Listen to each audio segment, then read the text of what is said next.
बच्चों, आप लोगों ने सीसॉ जो झूला होता है, जो बचपन में हम लोग स्कूल जाते थे तो झूलते थे। एक तरफ हमारा दोस्त बैठता था, एक तरफ हम बैठते थे, और कभी हमारा दोस्त ऊपर तो कभी हम ऊपर, कभी वो नीचे।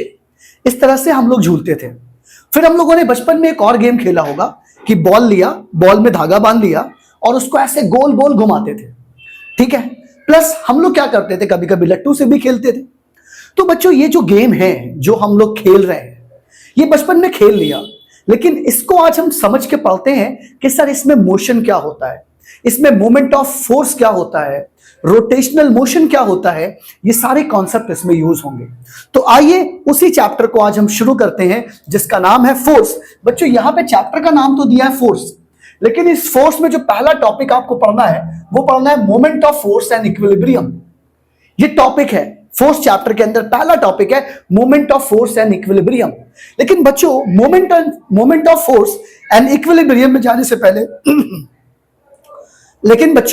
Moment of force and equilibrium में जाने से पहले हमें दो टॉपिक और पढ़ने हैं। एक का नाम है ट्रांसलेशनल और एक का नाम है रोटेशनल मोशन।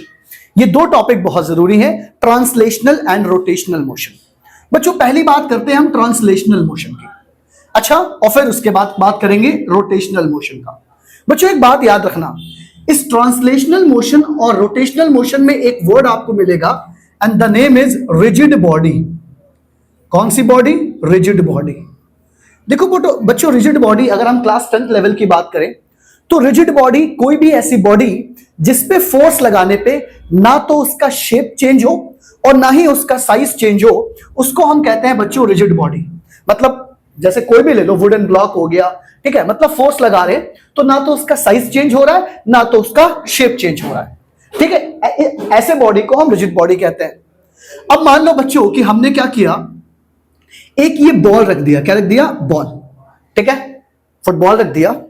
अब ये फुटबॉल हमारा एक रिजिड बॉडी है। अब ये क्या करा हमने बच्चों, इसको, ये बिल्कुल फ्री है, बिल्कुल फ्री है, स्टेशनरी, बिल्कुल फ्री। कहीं भी अगर मान लो आपने इस डायरेक्शन में फोर्स लगाया बच्चों, तो ये बॉल इस डायरेक्शन में मूव करेगी। ठीक है, मतलब, और अगर आपने इस डायरेक्शन में बच्चों इसको फोर्स लगाया तो ये बॉल इस डायरेक्शन में मूव करेगी। किस डायरेक्शन में? इस डायरेक्शन में मूव करेगी। मतलब बॉल फ्री है टू मूव। बॉल क्या है बच्चों? Free to move. आप जिस डायरेक्शन में फोर्स लगा रहे हो, बॉडी उसी डायरेक्शन में मूव कर रही है।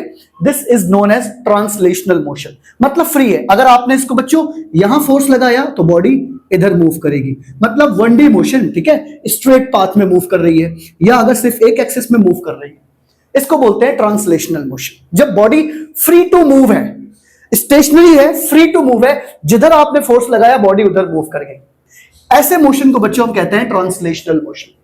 अब बात आती है बच्चों रोटेशनल मोशन पे। इसमें कीवर्ड है बच्चों, वो रोटेशनल मोशन में क्या होता है, बॉडी इज पाइवेटेड। जो बॉडी है वो पाइवेट होती है। बॉडी क्या होती है? पाइवेट होती है। Body is pivoted. मतलब पाइवेटेड क्या मतलब हो गया?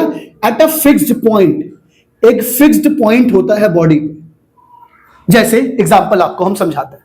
सपोज करो बच्चों, हमने क्या ले लिया, एक ये वुडन ब्लॉक ले लिया और हमने इसको इस पॉइंट पे फिक्स कर दिया।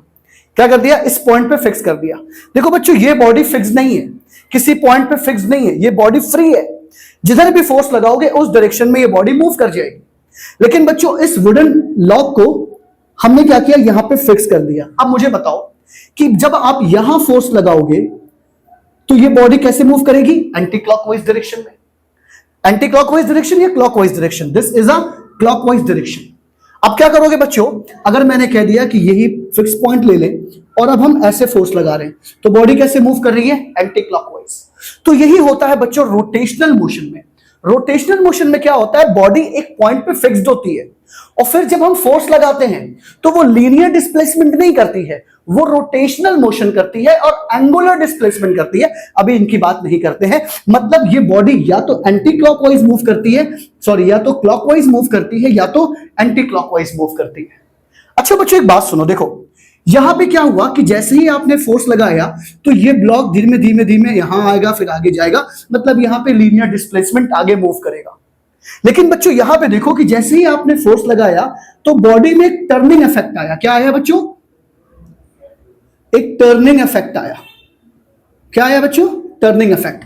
इस टर्निंग इफेक्ट ऑफ फोर्स, मतलब आप इसको ऐसे लिख लो, टर्निंग इफेक्ट ऑफ फोर्स। ये टर्निंग इफेक्ट ऑफ फोर्स का मतलब कि जैसे ही आपने इस बॉडी पे फोर्स लगाया, यहां पे फोर्स लगाया, तो ये बॉडी या तो क्लॉकवाइज मूव कर रही है या तो एंटी क्लॉकवाइज मूव कर रही है। मतलब टर्निंग इफेक्ट ऑफ फोर्स का मतलब हो गया रोटेशन प्रोड्यूस बाय फोर्स, कि जैसे ही आपने फोर्स लगाया, ये बॉडी एक पॉइंट पे फिक्स्ड है, तो इसमें क्या आ जाएगा बच्चों, एक रोटेशन आ जाएगा। क्या आ जाएगा, एक रोटेशन आ जाएगा, और वो रोटेशन या तो क्लॉकवाइज होगा या तो एंटी क्लॉकवाइज होगा। और इसी फोर्स की वजह से, टर्निंग इफेक्ट ऑफ फोर्स की वजह से बॉडी में कौन सा मोशन आता है बच्चों, रोटेशनल मोशन आता है। तो ये रहा हमारा पहला टॉपिक, किसका, moment of force and equilibrium के अंदर सब टॉपिक आता है translational and rotational motion. Translational and rotational motion से पहले आपको समझना होगा कि रिजिड बॉडी क्या है। रिजिड बॉडी जो वो बॉडी है, वो सॉलिड बॉडी है जिसका शेप और साइज चेंज नहीं होता है फोर्स लगाने पे। बाकी आगे की बात है, आगे देख सकते हैं। और फिर ट्रांसलेशनल मोशन है हमारा, बॉडी स्टेशनरी है, फ्री है, जिस डायरेक्शन में फोर्स लगाओगे उसी डायरेक्शन में स्ट्रेट पाथ में बॉडी मूव करेगा। और रोटेशनल मोशन में क्या है, बॉडी एक पॉइंट पे फिक्स्ड होता है और फिर पाइवट होता है, फिक्स्ड होता है, और जैसे ही आप फोर्स लगाओगे तो बॉडी क्या है, बॉडी के फोर्स लगाने से बॉडी पे एक टर्निंग इफेक्ट आएगा, मींस रोटेशन प्रोड्यूस होगा, या तो वो क्लॉकवाइज होगा या तो एंटी क्लॉकवाइज होगा, और उसी रोटेशन की वजह से बॉडी में रोटेशनल मोशन हमें देखने को मिलता है। आइए सेकंड टॉपिक देखते हैं।